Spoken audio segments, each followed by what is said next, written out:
ഏറ്റവും പുതിയ ഡിസൈനുകൾ ഏറ്റവും കുറഞ്ഞ പണിക്കൂലിയിൽ ബ്രിഗാദിയ ഗോൾഡൻ ഡയമണ്ട് ചാവക്കാട്.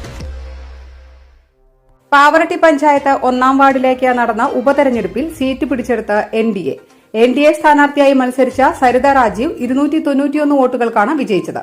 947 പോൾ ചെയ്ത വോട്ടിൽ 556 വോട്ട് എൻഡിഎ നേടി.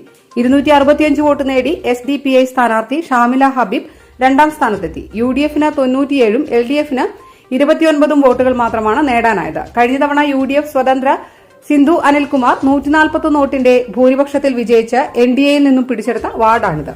പിന്നീട് സിന്ധു അനിൽകുമാർ കൂറുമാറി LDF പിന്തുണയോടെ പഞ്ചായത്ത് പ്രസിഡന്റ് ആവുകയായിരുന്നു. ഇതോടെ കോൺഗ്രസ് മെമ്പർ വിമല സേതുമാധവന്റെ പരാതിയിൽ തെരഞ്ഞെടുപ്പ് കമ്മീഷൻ കൂറുമാറ്റ നിരോധന നിയമപ്രകാരം സിന്ധു അനിൽകുമാറിനെ അയോഗ്യയാക്കി. തുടർന്നാണ് ഇവിടെ ഉപതെരഞ്ഞെടുപ്പ് വേണ്ടിവന്നത്.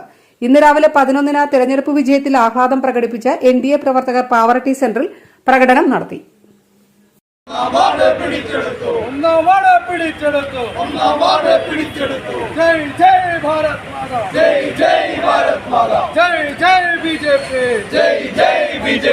സ്വർണം പണയം വെക്കുന്നതിന് താങ്കൾ എന്തിന് അധിക പലിശ നൽകണം?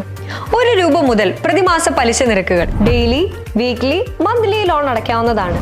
കൂടിയ പലിശ നിരക്കിലുള്ള പണയങ്ങൾ കുറഞ്ഞ പലിശ നിരക്കിലേക്ക് മാറ്റിവെക്കുന്നതിനുള്ള സൗകര്യം. പ്രതിമാസ പലിശ അടയ്ക്കുന്നവർക്ക് വൻ ഇളവുകൾ. Alukkaran gold loan, Vadanappally, Orumanayur, Chavakkad, Guruvayur.